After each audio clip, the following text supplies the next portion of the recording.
Sétimo ano, continuando o Nordeste, vamos falar das sub-regiões do Nordeste, né? A gente já cantou as musiquinhas, agora vamos cantar a música das sub-regiões do Nordeste que você deve lembrar do ano passado. Fica assim, ó. Otô, me diz aí quais são. Nordeste tem sub-região, tem zona da mata então. Meu norte, agreste e sertão.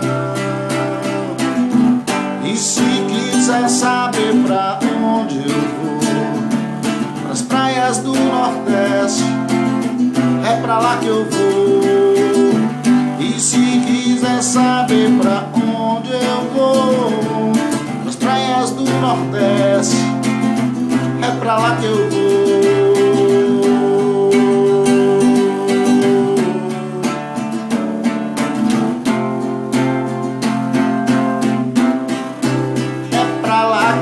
Eita, praia uma hora dessa, hein? Praiazinha. Muita gente tá indo, mas eu não tive coragem não, né? Praia para as praias do Nordeste. Entre elas as nossas aqui do Ceará.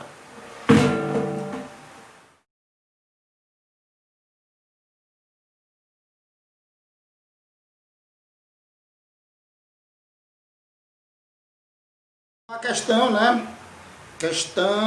Então, quais são as subdivisões do Nordeste? Assim como o Brasil é dividido em regiões, eu posso pegar o Nordeste e dividir o Nordeste em regiões também, né? No caso seriam sub-regiões nordestinas, né? Por conta de algumas características incomuns delas, né? Então quais seriam essas regiões nordestinas, né? Que tem lá na música, me diz aí quais são. Nordeste tem sub-região, tem zona da mata, então.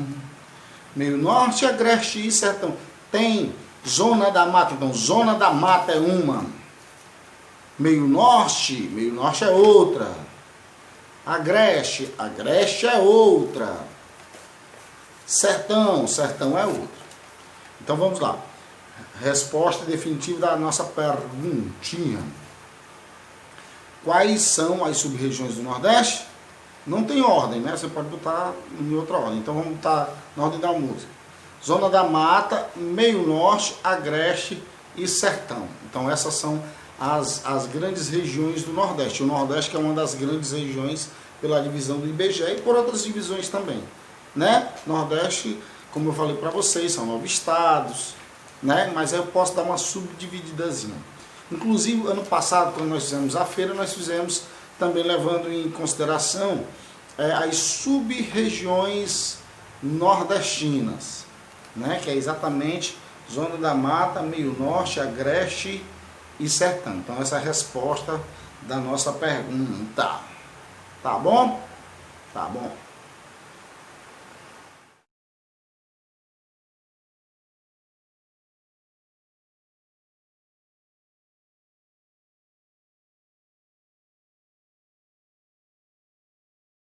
Então vamos lá para outra pergunta, né? Então, pergunta das sub-regiões do Nordeste, Meio Norte, Agreste, Sertão e Zona da Mata, qual seria a que tem a maior extensão territorial? Se você for olhar lá o mapa das sub-regiões do Nordeste, você vai ver que uma se destaca no tamanho. É onde você vai ter a predominância aí nessa sub-região da Caatinga, do semiárido, daquela região com maior escassez de água, com menor umidade do ar, tá? Então qual seria dessas regiões a maior delas em extensão territorial, abordando quase toda essa região? Ela aborda para quase todos os estados da região. Eu poderia tirar dessa que está inserido, porque as sub-regiões têm seus limites, né? Não coincidem, se você olhar, com os limites dos estados. Então você pode pegar, se você pegar, melhor dizendo, e olhar o mapa das sub-regiões do Nordeste, você vê que o Maranhão ele estaria fora dessa, que é a maior das sub-regiões do Nordeste. Tá? Os outros estados você pode ver que tem pelo menos um pedacinho ali que faz parte dela. Então o Maranhão estaria fora.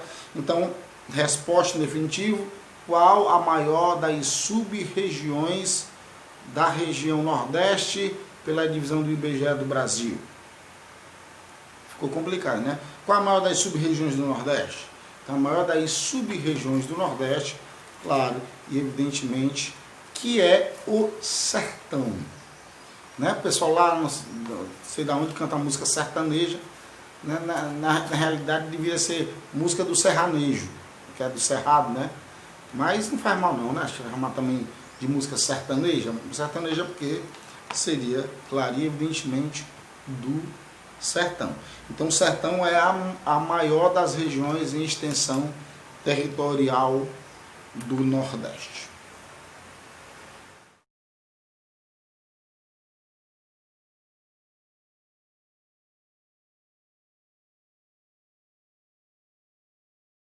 Eita, que as questões estão boas, né? Estão boas. Agora a pergunta, né? A nova pergunta. Em qual das regiões, em qual das sub-regiões do Nordeste, nós podemos encontrar a Mata dos Cocais? O que é a Mata dos Cocais, professor? A Mata dos Cocais é aquela mata, certo? Que ela tem a presença muito forte daquele que a gente chama aqui no Ceará de coco-babão. Certo? Que é ótimo para fazer determinados óleos e tal, certo? Que é uma espécie de palmeira, certo? Assim como a carnaúba não é uma espécie de palmeira, pronto. Então, o coco-babão também é. Então, a Mata dos Cocais, certo? Seria isso daí. Então, em que sub-região vai estar a Mata dos Cocais? Ou seja, a gente vai ter a presença maciça desses cocais e das carnaúbas também. Certo? Então tem uma sub-região do Nordeste que a gente tem isso daí, certo?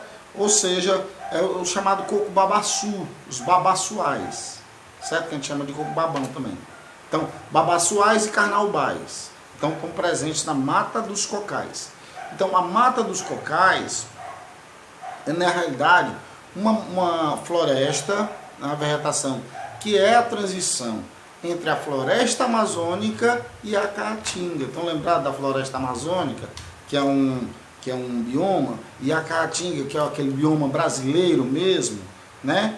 Então tem uma floresta, uma mata, uma vegetação, um bioma que fica entre esses dois, entre a floresta amazônica e a caatinga. Então qual seria ele, professor? Então a resposta à pergunta é: em que sub-região fica a Mata dos Cocais? Resposta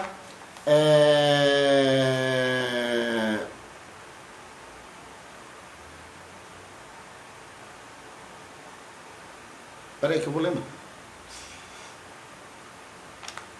Meio norte. Quase que eu esqueci, tem até na música, né? É o meio norte. Então, o meio norte ali, a transição entre a floresta amazônica e o sertão, né? Entre a floresta amazônica e a caatinga. Então, com predomínio dos babaçuais e carnaubais, resposta meio norte, ok?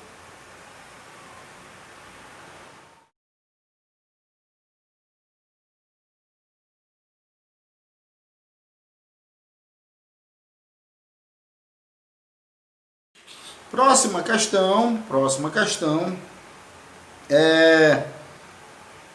Vamos lá. Em que sub-região fica a Mata Atlântica? Estão lembrada? A Mata Atlântica no Brasil, ela se estende, né, pelo menos o que sobrou dela, se estende do Rio Grande do Norte ao Rio Grande do Sul, ou seja, vai do Nordeste, passa pelo Sudeste e chega até a região Sul. Só em termos de Nordeste, eu me referi só aos estados do Nordeste, a Mata Atlântica, ela se estende do Rio Grande do Norte até o sul da Bahia, certo? Então, a Mata Atlântica pertence a qual bioma? Pertence ao bioma de floresta tropical, é uma floresta tropical, certo? Ela pertence aos mares de Moor, naquela região ali do Planalto Atlântico, né?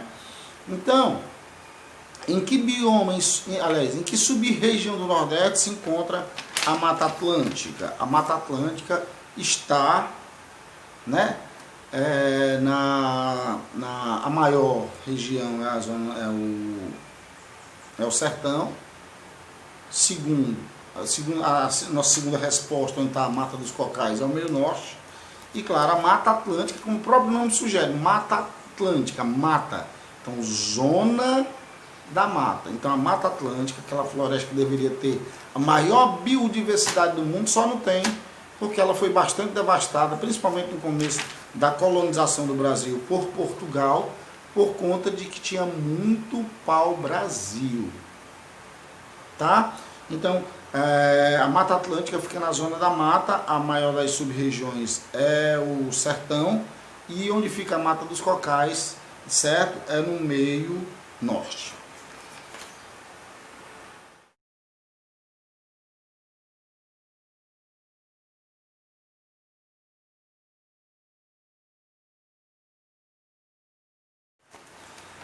Prontinho. Em que pergunta, né?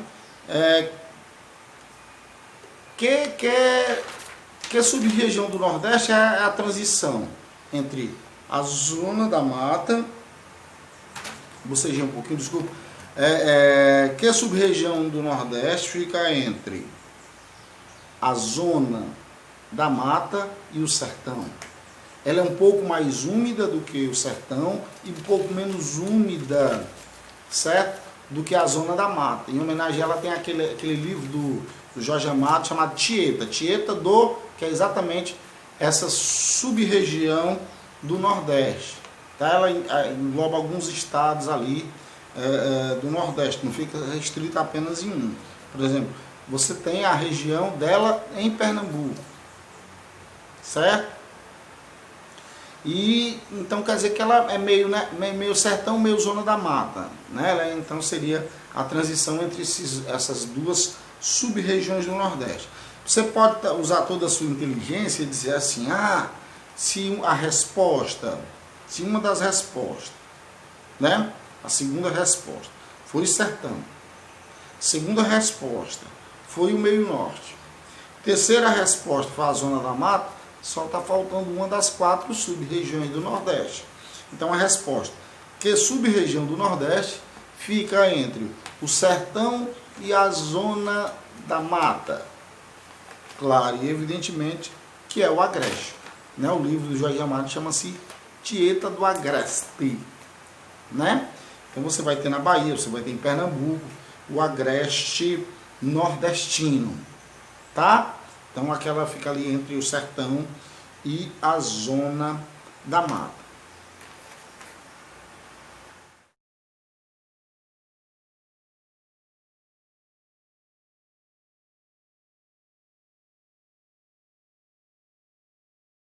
A gente tem que entender bem a região Nordeste, né? Como eu passei já um quiz para vocês, as perguntas e as respostas. Depois passei o vídeo fazendo o mapa, toda a explicação com as musiquinhas: Maranhão, Piauí, Rio Grande do Norte, Paraíba, Pernambuco, Alagoas, Sergipe e Bahia. E para nenhum faltar, vamos botar o Ceará. Eu acho que é mais do que obrigação da gente saber pelo menos quais são os estados que compõem a nossa região. Até porque tem muito também, dificulta um pouco, são 9, né, ao todo. Aí as nossas capitais: São Luís, Teresina, Natal, João Pessoa, Recife, Maceió, Aracaju e Salvador. Para tudo ficar beleza, vamos botar Fortaleza. Inclusive hoje tem Clássico Rei, né? Que ganha o melhor, seja o Ceará ou seja o Fortaleza, né? Que ganha o melhor. Mas é importante que a gente saiba, pelo menos os estados que compõem a região Nordeste do Brasil. E é bom que a gente saiba características, né? Da região Nordeste, pontos turísticos, como eu falei para vocês, os lençóis maranhenses, o delta do Parnaíba, Jericoacoara, Canoa Quebrada, nossa própria Fortaleza, né? A praia de Iracema, né? Natal e suas dunas, seu passeio lá no Dromedário, João Pessoa e seu Cabo Branco, né? No Ponto dos Seixas, Pernambuco, Recife, a Veneza brasileira, a famosa cidade de Olinda, Maceió, que surgiu do engenho de cana-de-açúcar, né? Aracaju, que é considerado como uma das capitais do Nordeste, com as praias mais limpas, a terra da alegria, com a cidade alta e a cidade baixa, que no caso é Salvador. Não é isso? Então, quer dizer, é bom a gente saber sobre o Nordeste, sobre os estados, né? O reggae no Maranhão, né? O shot, o baião em outros estados do Nordeste, o axé na Bahia, o frevo em Recife, né? É bom que a gente saiba também um pouco da nossa história, do padre Cícero, né? Que fundou a cidade de Juazeiro. E Juazeiro é um dos lugares do Brasil que mais recebe o turismo ecológico, né? É bom a gente saber sobre o nosso Ceará, que é conhecido como Terra da Luz, não porque tem muito sol, mas porque foi o primeiro estado nordestino a abolir a escravidão, né? É bom a gente saber sobre o Rio São Francisco, que leva fertilidade a uma terra semiárida. Ele passa pelo sertão, pelo agreste e pela zona da mata, ele só não passa pelo meio norte, né? O Rio Parnaíba, né, no Vale do Gugéia, que é um aquífero no Nordeste, que é uma região com tanta escassez de água, né? É bom que a gente saiba que o Brasil começou pelo Nordeste, lá na Bahia, pelo Monte Pascoal, né, que hoje a gente tem lá um parque nacional do Monte Pascoal, certo? Você tem indígenas por todo o Nordeste, né? Gente que acolhe bem o turista, conhecido já, né? Que você tem festivais de São João em cidades do interior como Caruaru e Campina Grande, né? Que você sabe que no interior da Bahia um cearense foi fazer uma revolução chamada de Canudos, né? No Belo Monte. O cearense de Quixeramobim foi fazer uma revolução lá na Bahia, próximo ao São Francisco, no Vaza Barris, né? Então é bom a gente saber sobre a história do Nordeste, sobre a história nordestina, sobre os aspectos físicos do Nordeste, né? Sobre a zona intertropical que tanto interfere na quadra chuvosa da nossa região, né? Dos potenciais de extração mineral do Nordeste, né? Do potencial turístico do Nordeste, certo? Das riquezas, de lugares que mesmo com problemas de pouca água conseguem produzir, né? Fazendo verdadeiros oásis em terras semiáridas, oásis produtivos, vamos dizer assim. Então, é bom a gente pelo menos se empolgar pela nossa própria região. Claro que a gente tem que se empolgar pelo nosso próprio país também, né? Não? Que a gente adora o Brasil, a gente ama o Brasil. Ele que machuca a gente, ele que fere a gente, principalmente através da figura dos políticos, né? Mas que a gente ama o Brasil. Durante a Copa fica todo mundo do mesmo lado, torcendo pelo mesmo objetivo, né? E é tão gostoso, né? Então, nosso Nordeste do Brasil, que a gente ama tanto, que se falar mal, né, a gente se aborrece. No nosso Cearazinho aqui, se falar mal do nosso Ceará, a gente se aborrece também. Da nossa capitalzinha, da nossa quinta maior cidade do Brasil, se falar mal, a gente se aborrece também. Que a gente não anda falando mal da terra dos outros, porque que vem falar mal da nossa terra? Não é não? Então, valeu essa nossa aula de hoje, espero que vocês tenham acertado as questões, tenham curtido as questões e tenham curtido a aula nesse formato. Né? Se Deus quiser, a gente já volta, né, pelo menos em parte, das aulas presenciais na próxima semana. Beijinhos para vocês e tchau, tchau, tchau, tchau.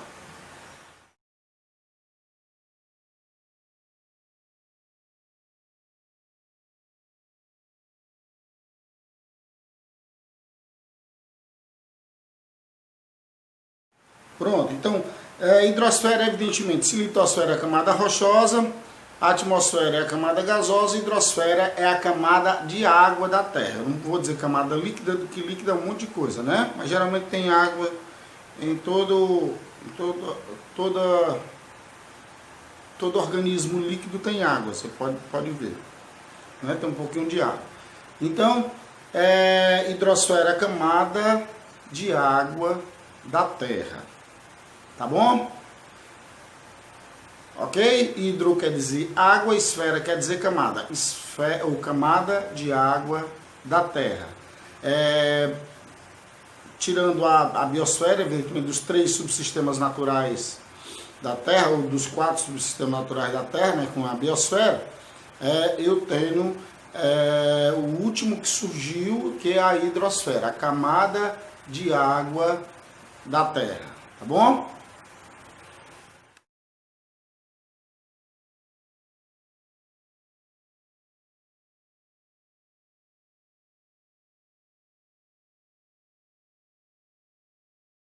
Existem teorias a respeito do surgimento da água no planeta. Quais seriam essas teorias a respeito do surgimento desta água? Tem muitas. Eu considero uma como sendo a mais plausível. O pessoal diz que a água pode ter vindo até das rochas, né? Mas que eu considero a mais plausível. Que, claro e evidentemente, nós tínhamos a litosfera, a troca de gases entre o manto e a litosfera, né? Houve a liberação desses gases, melhor dizendo, entre o manto e a litosfera, formou a camada gasosa. Isso em milhões de anos, né? A Terra tem 4,6 bilhões de anos, não é isso? Pronto. Aí forma-se, portanto, a camada gasosa, entre esses gases que formam a camada gasosa. Estão meio gagoso, mas é assim mesmo. Então, na camada gasosa nós temos o oxigênio e temos o hidrogênio. Eles combinam lá, formando o vapor d'água, né? H2O em estado de vapor, né? Compondo, claro, os muitos gases que foram surgindo na atmosfera. Vocês se lembram que a primeira atmosfera nem oxigênio tinha, então, portanto, não tinha como ter água. Não é isso? É como você dizer assim, não, a poluição dos rios compromete a quantidade de oxigênio da água. Não é que comprometa, porque a própria água é formada por oxigênio. É porque se mistura, né, a água e os animais marinhos, os peixes e tal, acabam absorvendo a poluição. Né? Pronto. Então, depois, essa transformação da água em vapor, né, ela forma as primeiras nuvens, certo? Aí vem a água em estado líquido, certo? Pronto. Essa água em estado líquido, ela vem nas precipitações pluviométricas, vão se acumulando nas depressões, certo? Formam os oceanos, formam os mares, tá? Claro, no princípio não tinha água salgada, isso ao longo por conta da erosão foi erodindo a litosfera, levando muito sal para dentro da água, isso em milhões e milhões de anos, certo? Então formaram as grandes massas de água salgada, no caso os oceanos e os mares. E claro, com o resfriamento da Terra, evidentemente, né, um processo interagindo com o outro, nós temos finalmente a água em estado sólido, tá certo? A Terra tem seu eixo de inclinação, algumas partes não recebem luz do Sol por muito tempo e acaba ficando muito frio. E essa água depositada nessas depressões dos lugares mais frios vão se transformando nas calotas polares, ou seja, a água em estado sólido. Com o soerguimento das grandes montanhas, o fator altitude passa a interagir, certo? Também pegando a água que vai se transformando nas altas montanhas e transformando em gelo, né? De vapor para o gelo. Então assim surge a água nos seus 3 estados e assim surge a camada de água da Terra, né? Que pode ser os rios voadores, né? Que são também está nas massas de ar, certo? As camadas líquidas em cima da litosfera e as camadas sólidas também em cima da litosfera, certo? Seja nas altas montanhas ou seja nas calotas polares, ok? Eu passei uma musiquinha para vocês dizer assim, ó, hidro eu tô, fera eu sou, hidrosfera, água, aquífero, oceano e nos mares mergulhou. Um pouquinho de água é muito bom, mas demais não, né? Então, nós temos, onde é que a gente pode encontrar a água? A água ela está em suspensão no vapor d'água, né? O vapor d'água na atmosfera é a umidade do ar.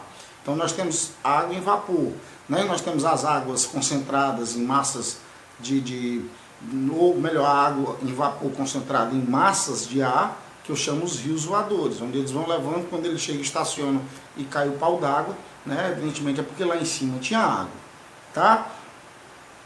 Nós podemos encontrar a grande quantidade nos oceanos, mares e nas geleiras, tá certo? Tá certo? Então, grande parte da água, certo? Não é própria para o consumo humano, vamos dizer assim, certo? Não é disponível para o consumo, tá? Do mar porque é salgado, e das geleiras porque é em estado sólido e é muito frio por lá também, é bom que se diga. Então, nas geleiras, no mar, nos oceanos, não é isso? Aí a gente tem as águas continentais, que é estudado pela hidrografia, a hidrologia continental, tá? A hidrologia de uma maneira geral, né? Na hidrografia continental a gente tem as águas dos continentes. São nos lagos, que são as questões lacustres, certo? E a gente também tem nos rios, que são as águas fluviais, certo? Além das águas fluviais, né? Além dos lagos, né? Das águas lacustres, a gente tem, evidentemente, os aquíferos, são as águas subterrâneas, são os lençóis freáticos, né? São as veias d'água, como o pessoal do interior aqui gostam de chamar. Então são as veias d'água, ok? Então, os locais onde a gente pode encontrar a água do planeta, tá? E os organismos também eles são formados em grande parte por água.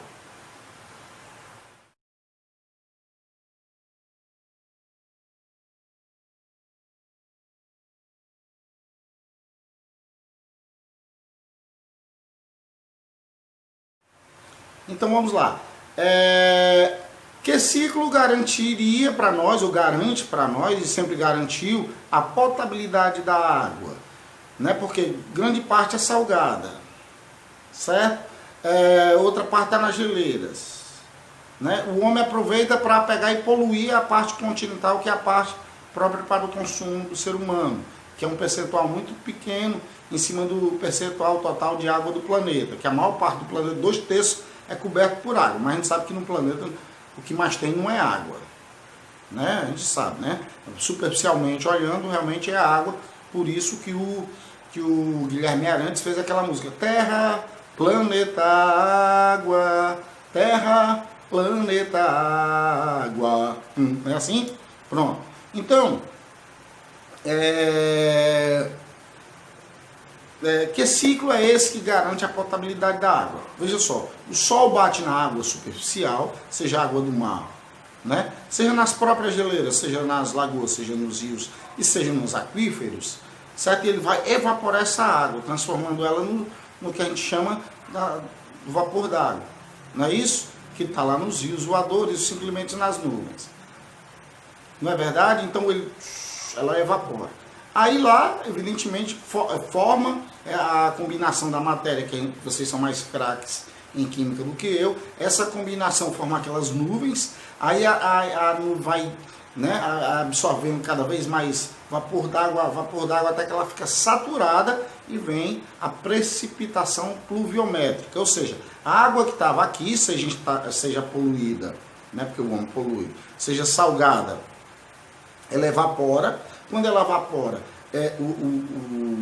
essa evaporação ela tira a sujeira da água e ela tira o sal da água. Tá? Então a água, quando ela volta, ela vai vir limpa, certo? Só que como a gente tem a poluição do ar, ela se mistura com as impurezas, por isso que a água da chuva não deve ser ingerida diretamente. É preciso que seja fervida exatamente por conta dessas impurezas da água. Então, como é que eu poderia chamar esse ciclo que garante a potabilidade da água para nós? É o ciclo hidrológico ou simplesmente o ciclo da água.